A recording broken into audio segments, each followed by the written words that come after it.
নমস্কার, আমি আচার্য পলাশ ভট্টাচার্য। সাইন অ্যাস্ট্রোতে আপনাদের সকলকে জানাই স্বাগত। আজ আমরা একটি অভিনব বিষয় নিয়ে আলোচনা করব। অবশ্যই আমাদের জ্যোতিষের সাথে রিলেটেড, জ্যোতিষ সাবজেক্ট রিলেটেড, কারণ আমার ধ্যান জ্ঞান পড়াশোনা সবই জ্যোতিষ, কাজে আমি জ্যোতিষের বাইরে কিছু জানি না।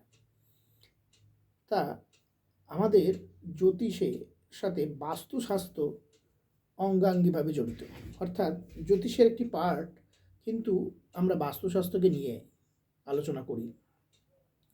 তো এই বাস্তুতে আজকে আমরা কিছু গাছের ব্যবহার বলব, সেই বিশেষ কয়েকটি গাছ যা আপনি যদি আপনার বাস্তুতে ব্যবহার করেন বা আপনার বাস্তুতে ইউজ করেন, তাহলে কিন্তু আপনি আপনার বাস্তুর অনেক সমস্যা, অনেক নেগেটিভিটি বা আপনার বাস্তুর অনেক ইমব্যালেন্সকে আপনি কিন্তু ঠিক করতে পারবেন। অর্থাৎ আপনার বাস্তুতে যদি কনস্ট্রাকশনাল কোনো ইমব্যালেন্স তৈরি হয়, অর্থাৎ আপনার বাস্তুতে যদি কনস্ট্রাকশনালভাবে কোনো প্রবলেম থাকে, অর্থাৎ আপনার বাড়ির নর্থ ইস্ট বা সাউথ ওয়েস্ট পার্ট ড্যামেজ, বা আপনার বাড়ির দেখা যাচ্ছে যে পশ্চিম দিক কোনোভাবে ড্যামেজ হয়ে গেছে, বা দক্ষিণ কোনোভাবে বা পূর্ব কোনোভাবে বাস্তুর ভুল গঠনের জন্য যদি কোনোভাবে ড্যামেজ হয়ে থাকে, বা আপনার গ্রহের বলবত্তা ঠিক আছে, তারপরেও আপনি হাতে রত্ন ধারণ করে আসেন বা উপায় করছেন, তারপরেও আপনি সঠিক ফলাফল পাচ্ছেন না, তাহলে কিছু আমাদের বাস্তুশাস্ত্রে কিছু মিরাকেল গাছ আছে, যে গাছগুলোকে আপনি ব্যবহার করলে আপনার সমস্যা অনেকাংশে ঠিক হয়ে যাবে। এরকম নয় যে সেই গাছগুলো আপনি ব্যবহার করবেন আর আপনার টাকার বৃষ্টি হবে, ছাদ ফুটো হয়ে টাকা পড়বে, আপনি বস্তা বস্তা টাকা পড়বেন, ধনী হয়ে যাবেন। আমি বারবারই বলি, অলৌকিক বা আনএক্সপেক্টেড কিছু আশা করবেন না। কেন, আমাদের জ্যোতিষশাস্ত্র কোনো ম্যাজিক নয়, কোনো অলৌকিক নয়। জ্যোতিষ, বাস্তু, ফেংশুই আমরা যাই অ্যাপ্লাই করি না কেন, প্রত্যেকটাই সাইন্টিফিক এবং এর পেছনে কিছু যুক্তি আছে। এটা কখনোই আপনাকে ম্যাজিকের মতো কিছু কাজ করিয়ে দেবে না বা অলৌকিক কিছু ঘটাবে না আপনার জীবনে। হঠাৎ করে আপনি রাতারাতি কোটিপতি বড়লোক হয়ে যাবেন, অত সোজা নয়, তাহলে পৃথিবীতে সবাই তাই করে ফেলতো। তো সাইন্টিফিকভাবে বুঝুন এবং কুমন্তব্য থেকে বিরত থাকুন, ঠিক আছে? জ্যোতিষের রেমেডি সম্পর্কে, জ্যোতিষের রেমেডিকে বৈজ্ঞানিকভাবে বুঝুন। যাদের নিজস্ব শিক্ষা দীক্ষা নেই তারা কীভাবে বুঝবে?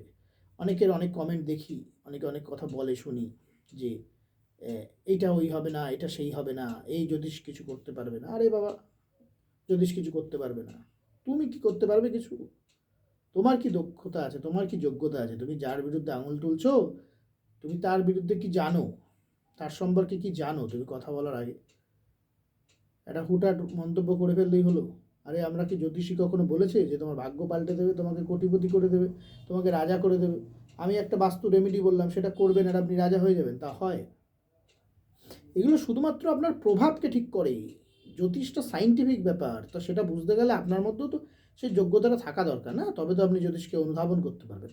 আপনার নিজেরই যোগ্যতা নেই, তা আপনি জ্যোতিষকে কী বুঝবেন? এই হচ্ছে বিষয়। তো যাই হোক, আমরা মূল আলোচনায় ফিরে আসি। তা কিছু ম্যাজিক গাছ বলতে পারছি এই জন্যই, কারণ এই সমস্ত গাছ আপনি বাস্তুতে ব্যবহার করলে বা বাস্তুতে যদি এই সমস্ত গাছের ইউজ করা যায়, তাহলে আপনার শুভ প্রভাব বাড়বে, আপনার নেচারের ডেভেলপ ঘটবে, আপনার বাস্তুর পরিবেশ ঠিক হবে, অটোমেটিক্যালি আপনি কাজ ভালোভাবে করতে পারবেন। এবং কাজ যখন আপনি সঠিকভাবে করতে পারবেন, আপনি ডিসিশন যখন সঠিকভাবে নেবেন, তখন তো আপনি এমনি সফলতা পাবেন। আপনার হরোস্কোপে বুধ ড্যামেজ, আপনি ডিসিশন ঠিক নিতে পারেন না, আপনি অস্থিরতা আপনার মধ্যে, আপনার ইনটিউশন পাওয়ার কাজ করে না, আপনি ব্যবসা করলে থোড়ি সফলতা পাবেন। আপনার বাড়িতে সবসময় অশান্তি লেগে থাকে, কোনো সদস্যের সাথে কোনো সদস্যের মিল নেই, কেউ কারোর কথা সহ্য করতে পারেন না, আপনি কী করবেন? আপনি বাড়ি থেকে বেরিয়ে যাবেন, খিটখিটে মেজাজ থাকবে, বাড়ি এসেও খিটখিটে মেজাজ, কিচ্ছু করতে পারবেন না। তাহলে দরকার হচ্ছে প্রভাবকে ঠিক করা। আমরা আপনার বুধকে ঠিক করতে পারবো কালার থেরাপির দ্বারা, রত্নের দ্বারা, রেমেডির দ্বারা, মন্ত্রের দ্বারা। আপনার বুধ গ্রহের প্রভাবকে আমি যদি বাড়িয়ে দিতে পারি, বুধ গ্রহের শুভ প্রভাবকে বাড়িয়ে দিতে পারি, আপনার মধ্যে বুধের প্রভাব বৃদ্ধি পাবে, আপনার ধৈর্য বৃদ্ধি পাবে, আপনি অস্থিরতা কমে যাবে, আপনি ডিসিশান ঠিক নেবেন, আপনি অটোমেটিক্যালি সাকসেস পাবেন। সাকসেস আমি দিই, সাকসেস আমি করে দেখিয়ে দিই। সেক্ষেত্রে আমরা যে বাস্তুর যে ম্যাজিক গাছগুলোর কথা বলছিলাম, প্রথমে যেটা বহুল প্রচলিত বা বহুল চর্চিত বলা যেতে পারে, সবাই জানে, মানি প্ল্যান্ট। বাড়িতে বসাবেন আর ঝুরঝুর করে মানি পড়বে। আদতে ওরকম কিছু নয়, এবং মানি প্ল্যান্টের সঠিক দিশাও দরকার। কেউ কেউ বলে উত্তর দিকে বসা হবে, কেউ বলে ঈশান কোণে বসাতে হয়, নানান মত প্রচলিত আছে, কিন্তু সবই ভুল। বাস্তু, সঠিক বাস্তুশাস্ত্র অনুযায়ী যদি মানি প্ল্যান্ট আপনাকে রাখতে হয় বাড়ির দক্ষিণ পূর্ব দিকে আপনাকে মানি প্ল্যান্টকে রাখতে হবে। অবশ্যই গাছটিকে বাঁচানোর জন্য আপনাকে সঠিক প্রাকৃতিক নিয়মেও রাখতে হবে। ইনডাইরেক্ট সানলাইট, যেখানে আলোও দরকার, আপনি গাছটিকে এমন জায়গায় রেখেছেন যে গাছের বারবারন্তই হয় না, আপনার ক্ষেত্রে শুভ প্রভাব আসবে না। গাছকে গাছের মতো পরিচর্যা করুন, প্রাকৃতিক বৈশিষ্ট্য অনুযায়ী রাখুন। বাড়ির দক্ষিণ পূর্ব দিকে ইনডাইরেক্ট সানলাইটে ওকে রাখতে হবে, যাতে পর্যাপ্ত আলো পায়। তবে ডাইরেক্ট সানলাইটে রাখা যাবে না, ইনডাইরেক্ট সানলাইটে আলোতেই রাখতে হবে। এইভাবে যদি আপনি বাড়ির দক্ষিণ পূর্ব দিকে মানি প্ল্যান্টকে স্থাপন করতে পারেন, এবং অবশ্যই সাদা বা নীল টব, সাদা বা নীল রঙের টবে যদি স্থাপন করতে পারেন, আপনি শুভ প্রভাব পাবেন। প্রাকৃতিকভাবে এয়ার পিউরিফায়ারের কাজ করবে এবং আপনার বাড়িতে শুভ প্রভাব বৃদ্ধি পাবে। এই মানি প্ল্যান্টের যে পাতা, এর যে গ্রিন প্রভাব, এই গ্রিনারি আপনার বুথকে প্রবল করবে, আপনার দেখার দৃষ্টিভঙ্গিকে বদলাবে। যখন আপনি রোজ এই বৃদ্ধিপ্রাপ্ত আপনার মানি প্ল্যান্ট যখন ফুলে ফেপে উঠবে, এই বৃদ্ধিপ্রাপ্ত মানি প্ল্যান্টের দিকে যখন আপনি দেখাবেন, আপনার মধ্যে সবুজের প্রভাব বৃদ্ধি পাবে। এবং সবুজ বুধ আপনাকে যত স্ট্রং হবে, আপনার ফিনান্সিয়াল, আপনার সিদ্ধান্ত, আপনার জীবনের বিভিন্ন চলার পথে অনেক সফলতা আপনি অর্জন করতে পারবেন। আপনার নিজস্ব বৈশিষ্ট্যের নেচারে ডেভেলপ করবে, গাছ আপনাকে অর্থ দেবেন। সেকেন্ডলি যেটা আমরা জেট প্ল্যান্ট, জেট প্ল্যান্টও আপনি বাড়ির দক্ষিণ পূর্ব কর্নারে রাখুন। এই জেট প্ল্যান্টের পাতার বৈশিষ্ট্য বা গঠনই আমাদের বাস্তুশাস্ত্র মতে, জেট প্ল্যান্টের পাতার গঠনই মানিকে অ্যাট্রাক্ট করে। আপনার হাতে অর্থ সঞ্চিত থাকবে, আপনার অর্থ নষ্ট হবে না। জেট প্ল্যান্টকে আপনি দক্ষিণ পূর্ব দিকে রাখুন, মানি প্ল্যান্টকে দক্ষিণ পূর্ব রেখে রাখুন। থার্ড নাম্বারে আপনি বাম্বু, লাকি বাম্বু বা বাম্বু প্ল্যান্ট, লাকি বাম্বু প্ল্যান্টকে আপনি রাখুন। এটা আপনি নর্থ ডিরেকশনে রাখুন বাড়ির।